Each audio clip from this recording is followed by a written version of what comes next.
So medical surgical cardiovascular systems, now we're moving on to pericarditis and something called cardiac tamponade. So the basic etiology of this condition is an inflammation of the pericardial sac. That's a sac that surrounds the heart, usually caused by a virus or in non-infectious cases caused by something called azotemia, an increase in nitrogenous waste. This is usually a metabolic issue where your body cannot excrete that waste. It builds up and it irritates the pericardial sac. Sometimes pericarditis can also be attributed or secondary to a heart attack, okay, where the cells that produce the serous fluid to provide lubrication is no longer being created, thus inflammation occurs, and that causes pericarditis. Pericarditis can also be caused by autoimmune disorders like lupus and rheumatoid arthritis. Some clinical manifestations. Well, when the pericardial sac becomes inflamed, the serous fluid is no longer lubricating the membrane and friction increases. This causes pain and discomfort, in particular during inspiration, okay, when you inhale, because as the lungs expand, they squeeze the heart and that increases the pain. The patient will experience grating pain that's aggravated by breathing. Pain worsens when the patient is in the supine position, which is relieved by getting up and leaning forward. Now, if this continues, you're going to have fluid that builds up within the sac. Now, the fluid's not the type that we want that lubricates it. It's going to cause a lot of fluid to put more pressure onto the heart, and it'll restrict its ability to contract.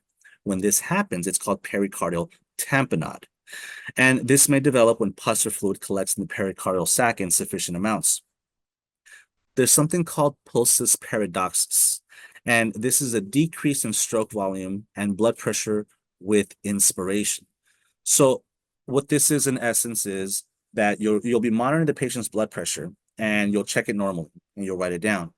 But you'll check it again, and as the patient's breathing in, you'll have them hold their breath and you'll check the blood pressure. Normally, the blood pressure drops 10 to 20 millimeters of mercury, and that's an indication that the patient has pulsus paradoxus. The blood pressure drops when the patient breathes in. You may also develop increased central venous pressure, jugular vein distension with clear lungs, distant muffled heart sounds, and decreased cardiac output as well. Keep in mind that the fluid is around the heart sac, not inside the heart. So what it's doing really, it's limiting its output capability. So the patient is going to have limited cardiac output. Some diagnostics include thorough cardiac assessment, erythrocyte sedimentation rate or ESR, C-reactive protein. Now keep in mind these tests that I just mentioned, ESR, C-reactive protein, they're assessing for inflammation. And some of them are non-specific, like the ESR, and some of them are a little more specific, like the C-reactive protein, which is seen in autoimmune issues. You can also assess the CBC. You can do a pericardiocentesis where you remove the fluid and you examine it. That's also treatment, by the way. And you can do viral studies to see if a virus is potentially causing this issue.